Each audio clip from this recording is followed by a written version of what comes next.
এটা দেও নেই। এখন আমি একটু মনে করেন নিশ্চিন্তে হয়েছি, তারা ধন্যবাদ জানাই আমাদের পক্ষ থেকে। তারা দোয়া করি সুখী থাকুক। দোয়া করি সবাই জানি আব্বাস ফাউন্ডেশনে সবাই আল্লাহ জানি সবাই ভালো রাখে।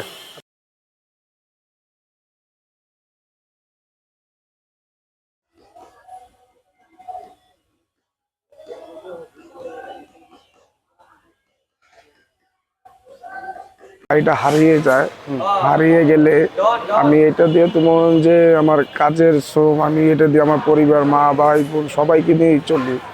কিন্তু আমি গাড়িটা হারিয়ে গেলে আমি যে দিশেহারা হয়ে যাই, আমার মাথার উপরে পাহাড় ভেঙে পড়ে। তা আমি চিন্তা করি কি করে খাবো।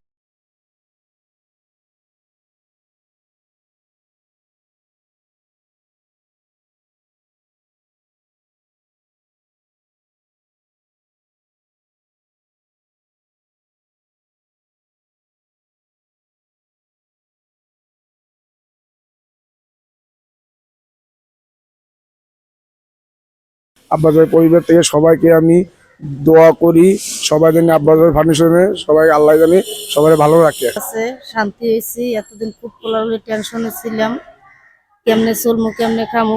এটাই ছিল আপনাদের একমাত্র রুজি রোজগারের অবলম্বন। আমার স্বামী হে অসহায়, হেয়ার টাইপ হয়েছে, হার্টের সমস্যা আছে। হ্যাঁ, পর আপনার আরো অন্য অন্য রোগ আছে। হে কাজকর্ম করতে না, কোনো রকম একটু সিকিউরিটির কাজ করে, হে দিয়ে কোনো রকম এই ছেলের কামাই দিয়ে চলতে আছে। আমাদের কোনো কামাই বাণিজ্য নাই।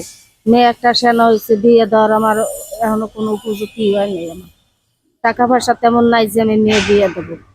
কারণ আমি এইখানে নিঃসন্তান হয়ে গেছি, চলাফেরা করবো। এখন এই আব্বাসের গাড়িটা দেও নেই। এখন আমি একটু মনে করেন নিশ্চিন্তে হয়েছি, তারা ধন্যবাদ জানাই আমাদের পক্ষ থেকে। তারা দোয়া করি সুখী থাকুক তার ফ্যামিলি সহ, এটাই তার কাছে আমার। আসসালামু আলাইকুম। আমি আব্বাস আলী ফাউন্ডেশনের একজন সেবক। আমরা 2016 সালের 1 জানুয়ারি থেকে মানুষের সেবা করে আসতেছি। আব্বাস ভাইয়ের মহান উদ্যোগে এই কাজ করা। তো আজকে যে এই কাজটা হচ্ছে সেটা হচ্ছে রাসেল ভাই, ওনার একটি অটো ছিল, এই অটোটা চুরি হয়ে যায়। তো আমরা সিসি ক্যামেরা ফুটেজও বের করেছি চোরের। তারপরে উনি থানায় একটা জিডি করেছে, আমরা আমাদের সহায়তা জিডিও করাইছি ওনাকে।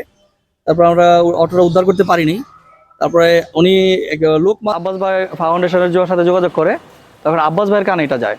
যাওয়ার পরে আব্বাস ভাই মানে ওনার পরিবারটা একদম নিঃস্ব হয়ে গেছিলো এই অটোটার জন্য। এই পরিবারটা চালানোর জন্য আব্বাস ভাই এই অটোটা ওনাকে উপহার দেন। আব্বাস ভাই শুধু আল্লাহ পাককে রাজি খুশি করার জন্য এই কাজগুলো করে থাকেন, আর কোনো কিছুর বিনিময় না। উনি কোনো কিছুর বিনিময় চান না, উনি শুধু মানুষের দোয়া চায় এবং আল্লাহ পাককে রাজি খুশি করাতে চায়। ইনশাল্লাহ আব্বাস ভাই ফাউন্ডেশন মানুষের সাথে থাকবে সারা জীবন থাকবে এবং ধারাবাহিকতায় এইসব কাজ করেই যাবে।